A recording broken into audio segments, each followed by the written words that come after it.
வாழ்க வையகம், வாழ்க வையகம், வாழ்க வளமுடன். குரு வாழ்க, குருவே துணை. குருவின் மலரடி போற்றி. சிந்தனையை உடல் நலத்தை சீரமைத்து உய்வித்த குருவே வாழ்க. தியானமே யோகம், யோகமே ஞானம். இன்றைய இப்பொழுது இருக்கக்கூடிய சமுதாயத்துக்கு மிக மிக மிக ஒரு விழிப்புணர்வு கொடுக்கப்பட வேண்டிய ஒரு இடம் இந்த சிந்தனை. ஈகை என்றால் எதை கொடுப்பது, எதை கொடுப்பது என்று சொல்லும் பொழுது அதில் ஆசான் மகரிஷி அவர்கள் அதாவது பொருளாலோ உடலாலோ அறிவாலோ என்று மூன்றின் அடிப்படையிலும் அவர்கள் சொல்லிவிடுவார்கள். சரி, பொருளால் உதவி செய்வது ஈகை என்று சொன்னால் எந்த பொருளை ஈகை செய்கிறோம் என்று ஒரு கேள்வி வரும். அதுதான் இந்த சிந்தனையின் கடைசி பாராவில் இருக்கக்கூடியது. மிக மிக மிக மிக அவசியமானது என்ன என்று சொன்னால், எனது உழைப்பாலும் எனது அறிவின் திறனாலும் பெற்ற பொருளை வைத்து வாழ்வேன் என்பது மகரிஷியினுடைய தத்துவம். அந்த பொருளில் மீதம் இருப்பதை உதவி செய்வது, துன்பம் போக்குவது என்பதுதான் ஈகை.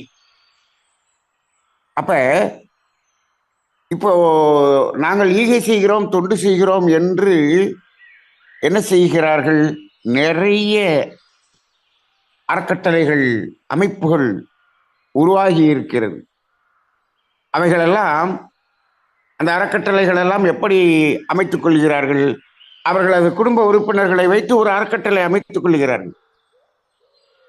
சமுதாயத்திடமிருந்து இவர்கள் நன்கொடை பெற்று அதிலிருந்து நான் ஈகை செய்கிறேன் என்று செய்கிறார். நன்கொடை பெற்ற தொகை முழுவதையுமே அவர்கள் ஈகையாகவே செய்தாலுமே அது முழுமையான ஈகையாக விடுமா என்றால் இல்லை. நன்கொடைகளை பெற்று செய்வது என்பது இன்று அதிகமாக இருக்கிறது. அதாவது இந்த நன்கொடைகள்கிறது எப்படி இருக்க வேண்டும் என்றால், சமுதாயத்திலே நீங்கள் ஈகை செய்து கொண்டிருக்கிறீர்கள் என்று வைத்துக் கொள்ளுங்கள். நீங்கள் உண்மையான ஈகை செய்து கொண்டிருக்கிறீர்கள் என்பதை உணர்ந்தவர்கள், நாங்களும் எங்களையும் இதில் இணைத்துக் கொள்ளுங்கள் என்று அவர்களாக வந்து கொடுப்பதுதான் நன்கொடையை தவிர, இப்பொழுதெல்லாம் நன்கொடை வாங்குவதற்கு டிவி அட்வர்டைஸ்மெண்ட் வருது, பேப்பர்ல அட்வர்டைஸ்மெண்ட் வருது. அதாவது இந்த விளம்பரங்கள், இந்த விளம்பரங்கள், 2 விளம்பரங்கள் இப்பொழுது சமுதாயத்தில் ஒரு பெரிய சீர்கேடாக வந்து கொண்டிருக்கிறது. நன்கொடைகளுக்கு விளம்பரம், இது மட்டுமல்ல, மருத்துவமனைகளுக்கு விளம்பரம். இது சமுதாயம் எங்கோ ஒரு சீர்கேட்டின் உச்சத்துக்கு சென்று விட்டது என்பதற்கு அதெல்லாம் அடையாளம். ஆக இந்த இடத்தில் அந்த நமது உழைப்பாலும் அறிவாலும் பெற்ற பொருளை அதை கொடுப்பதுதான் ஈகை என்பதையும் இந்த இடத்தில் உணர்ந்து கொள்ள வேண்டியதாக இருக்கிறது. இன்னும் இவ்வாறு அந்த குடும்ப அறக்கட்டளை, குடும்ப அங்கத்தினர்களை அறக்கட்டளையாக வைத்து அந்த நன்கொடை வாங்கி ஈகை செய்கிறோம் என்று செய்பவர்கள் ஒரு காலகட்டத்திலே அதில் வரும் தொகையிலே பாதி தொகையை ஈகை செய்கிறார்கள், பாதி தொகையை இவர்கள் ஆடம்பரமாக வாழ்வதற்கு பயன்படுத்திக் கொள்கிறார்கள். இப்போ இந்த அறக்கட்டளைக்கு நன்கொடை கொடுத்தவர்கள் என்ன செய்து கொண்டிருக்கிறார்கள்? நாங்கள் ஈகை செய்து விட்டோம் என்று அவர்களும் நம்பிக்கொண்டிருக்கிறார்கள். இப்பொழுது இப்படி சுலபமாக பொருளீட்டுவதற்கான ஒரு பாணியை இப்பொழுது சமுதாயத்தில் நிறைய பேர் எடுத்து கையாண்டு கொண்டிருக்கிறார்கள். அவர்கள் நாங்கள் ஆன்மீக தொண்டு செய்கிறோம் என்றும் சொல்லிக் கொண்டிருக்கிறார்கள். அப்போ இந்த காலகட்டத்தில் இந்த சிந்தனை என்பது மிக மிக மிக அவசியமாக இருக்கிறது. அதாவது ஈகை செய்கிறோம் என்ற அடிப்படையில் நாம் ஏமாந்து கொண்டிருக்கிறோம் என்பது அதிகமான நண்பர்களின் அனுபவமாக சொல்லுவதை நாம் கேட்டுக்கொண்டிருக்கிறோம். சரி, இப்பொழுது இன்னும் ஒரு வகையில் பார்ப்போம். எதை ஈகை செய்வது என்றால், இப்போ நமது தாத்தா காலத்திலிருந்து அப்பா காலத்திலிருந்து நமக்கு கொடுக்கப்பட்ட சொத்துக்கள் இருக்கிறது. இப்போ அதை நான் ஈகை செய்யலாமா, அது ஈகை ஆகுமா என்றால் அது ஈகை ஆகும், ஈகை ஆகும். ஆனால் வள்ளுவர் என்ன சொல்றாருன்னா, அதை நீ செய்தது கூட முழுமையான ஈகை இல்லப்பா, 100% ஈகை இல்லப்பான்றார். ஏன் அப்படின்னா, இது அப்பாவே செய்திருக்க வேண்டும். அப்பாவோ தாத்தாவோ தனது உழைப்பாலும் அறிவின் திறனாலும் பெற்ற பொருளை வைத்து வாழ்ந்த பிறகு மீதம் இருப்பதை அவர்கள் ஈகை செய்திருக்க வேண்டும். செய்யாமல் வைத்திருந்து நமக்கு கொடுத்திருக்கிறார்கள். அப்ப அதை இப்பொழுது நாம் ஈகை செய்கிறோம். இது அவர்கள் உணராமல் இருந்தார்கள், நாம் உணர்ந்து கொடுக்கிறோம் என்று வைத்துக் கொள்ளுங்கள்.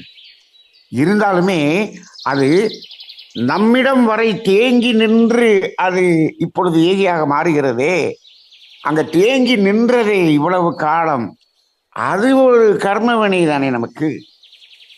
அப்ப வள்ளுவர் என்ன சொல்றாருன்னா, ஈகை என்பது அவரவர் உழைப்பின் அடிப்படையில் செய்வதா 100% ஈகை என்று சொல்லுகிறார். இப்ப என்ன பண்றோம்னா, அந்த பரம்பரை சொத்து வரும் பொழுது அதை நாம் ஈகையாக கொடுப்பது என்ன என்று சொன்னால், சஞ்சித கர்மத்தை விளக்குவதற்காக நாம் கொடுக்கக்கூடியதாக இருக்கிறது. ஆனால் பிராரப்த கர்மம் போக வேண்டும் என்று சொன்னால், நமது உழைப்பாலும் அறிவின் திறனாலும் பெற்ற பொருளை கொடுக்கும் பொழுதுதான் அது ஈகையாக மாறும். இப்பொழுது ஈகை என்று சொல்லக்கூடியதிலே அதிலும் நாம் சாமர்த்தியமாக சில பேர் செய்து கொண்டிருக்கிறார்கள் ஈகையின். மகரிஷி அவர்கள் சொல்லிவிட்டார்கள், பொருளாலோ உடலாலோ அறிவாலோ என்று சொன்னார். ஒன்றும் முடியல அப்படின்னு சொன்னோம்னா, தினமும் காலை வையகம் வாழ்க வளமுடன் வாழ்க என்று 100 முறை வாழ்த்துங்கள் என்று மகரிஷி சொல்லி இருக்கிறார். எனவே நான் டெய்லி காலையில 100 தடவை வையகம் வாழ்க வளமுடன் வாழ்க என்று வாழ்த்திக் கொள்கிறேன் என்று ஒருவர் கூறுகிறார்.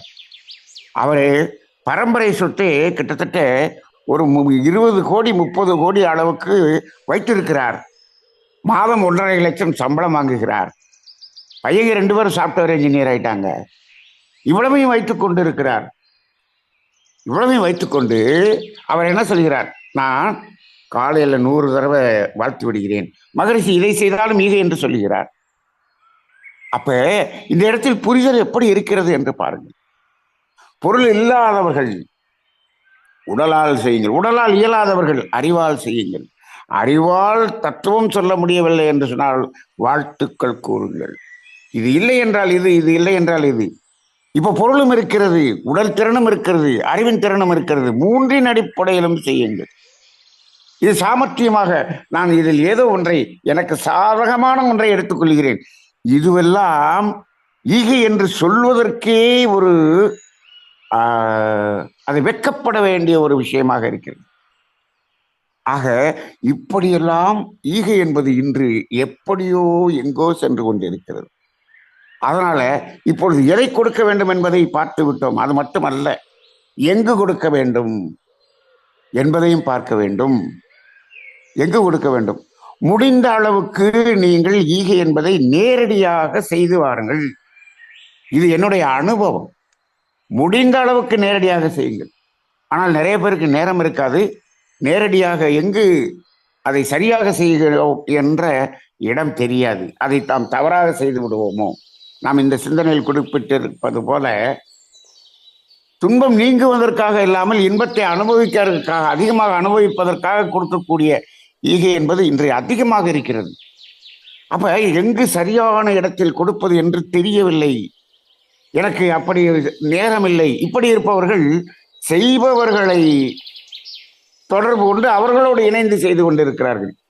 இப்பொழுது மிக மிக மிக முக்கியமாக தேவைப்படக்கூடிய விழிப்புணர்வு என்ன என்று சொன்னால், யார் உண்மையான ஈகை செய்து கொண்டிருக்கிறார்கள், யார் உண்மையான இடத்தை செய்து கொண்டிருக்கிறார்கள் என்பதையாவது நீங்கள் கண்டுபிடிக்க வேண்டும்.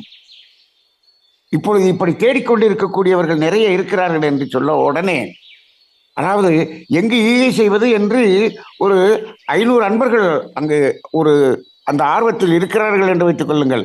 உடனே ஒருவர் என்ன செய்கிறார்? ஒரு அறக்கட்டளை ஆரம்பித்து விடுகிறார். அவர் குடும்ப அறக்கட்டளை ஆரம்பித்து விடுகிறார். அந்த 500 பேரையும் இணைத்துக் கொள்கிறார். இணைத்துக் கொண்டு நன்கொடையை கொடுங்கள், நாங்கள் ஈகை நாங்கள் தொண்டு செய்கிறோம் என்று அவர் செய்து கொண்டிருக்கிறார். இப்பொழுது அவர் அந்த மாதிரி ஒரு குடும்ப அறக்கட்டளையாக வைத்துக்கொண்டு செய்யக்கூடிய நிலையில் அவர் சரியாக செய்கிறாரா? எப்பொழுது அந்த குடும்ப அறக்கட்டளை என்று வந்துவிட்டதோ அங்கேயே அவர் சரியாக செய்யவில்லை என்பது நாம் புரிந்து கொள்ள வேண்டும். இந்த தொண்டு ஈகை என்பதற்கெல்லாம் ஒரு பொது நிறுவனமாக இருந்து செய்யக்கூடியதுதான் சமுதாயத்தில் இருக்கிறது. குடும்ப உறுப்பினர்களை மட்டும் ஒரு உறுப்பினர்களாக வைத்து ஒரு அறக்கட்டளை செய்து கொள்வது எப்படி என்று சொன்னால், இது இது நாம் ஏற்கனவே சொன்னோம் அல்லவா, நமது தாத்தா சொத்து இருக்கிறது, இதெல்லாம் அவர்கள் செய்யவில்லை, நாம் செய்ய வேண்டும். அப்ப என்ன பண்ணலாம்? அதுல ஒரு 5 கோடி இருக்கு, 10 கோடி இருக்கு, அதை அந்த குடும்ப அறக்கட்டளையாக வைத்துக்கொண்டு அதன் மூலமாக சேவை செய்யலாம். இதுதான் குடும்ப அறக்கட்டளை. அல்லது ஒருவருக்கு வருமானம் நிறைய வருகிறது, அந்த நிறைய வர்றத அந்த வருமானத்தில் ஒரு பகுதியை மாசத்துக்கு ஒரு 5 லட்சம் ஈகை செய்யக்கூடிய அளவுக்கு அவரிடம் வருமானம் அதிகமாக வருகிறது என்று வைத்துக் கொள்ளுங்கள். அவர் குடும்ப அறக்கட்டளை வைத்துக்கொண்டு செய்து கொள்ளலாம். குடும்ப அறக்கட்டளை வைத்துக்கொண்டு நன்கொடை வாங்கி தொண்டு செய்கிறோம். குடும்ப அறக்கட்டளையில் நன்கொடை என்பது வாங்கினாலே அது உண்மையான ஈகை இல்லை, ஈகை ஆகாது. ஏனென்று சொன்னால், இவர் ஈகை கொடுக்க வேண்டும் என்று எண்ணக்கூடியவர் அறக்கட்டளையை ஏன் குடும்ப அங்கத்தினர்களை மட்டும் வைத்துக் கொண்டு செய்கிறார்? அங்கே சந்தேகம் ஏற்படுகிறது.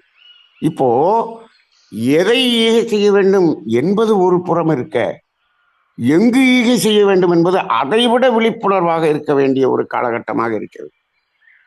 இதை பற்றி நிறைய பேசக்கூடிய அளவுக்கு இதில் ஒரு தத்துவங்கள் நாம் பேச வேண்டிய புரிதல் வர வேண்டி இருக்கிறது. இது இந்த காலகட்டத்தில் இதை நாம் சிந்திக்கவில்லை என்று சொன்னால், நாம் ஈகை செய்துவிட்டோம் என்று நினைத்து கொண்டு எனது கர்மவினையெல்லாம் கழிந்து விட்டது என்று நினைத்து கொண்டே இருக்கிறோம். ஆனால் அது கர்மவினை கூடியதாக ஆகி மிகப்பெரிய துன்பம் நமக்கு வந்து கொண்டிருக்கிறது. இப்பொழுது நிறைய கேள்விகள் என்னிடம் வருகிறது. நான் இவ்வளவு ஈகை செய்தேன், அவ்வளவு செய்தேன், இத்தனை செய்தேன், எனக்கு ஏன் இவ்வளவு பெரிய துன்பம் என்று. நாம் எதை செய்தோம், எங்கு செய்தோம், எப்படி செய்தோம், இது ஒரு பெரிய கேள்விக்குறியாக இருக்கிறது. இந்த புரிதல் என்பது இன்றைய சமுதாயத்துக்கு கண்டிப்பாக வர வேண்டியதாக இருக்கிறது. இதை சிந்தனை செய்து பாருங்கள். சிந்தனை செய்து ஆழ்ந்து சிந்தனை செய்து இந்த சிந்தனை தூண்டும் பொழுது உங்களுக்கு சரியான இடம் இறைநிலையால் காண்பிக்கப்படும். அது அந்த புரிதல் உங்களுக்குள்ளாக தோன்றுவதற்காகத்தான் இந்த சிந்தனை. திரும்ப திரும்ப இதை கேட்டு பாருங்கள். கேட்டுவிட்டு இது நான் எங்கு செய்வது என்று எங்களிடம் கேட்பாதீர்கள். நீங்கள் உங்களிடமே கேளுங்கள்.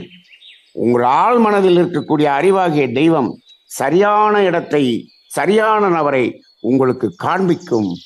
வாழ்க வளமுடன்.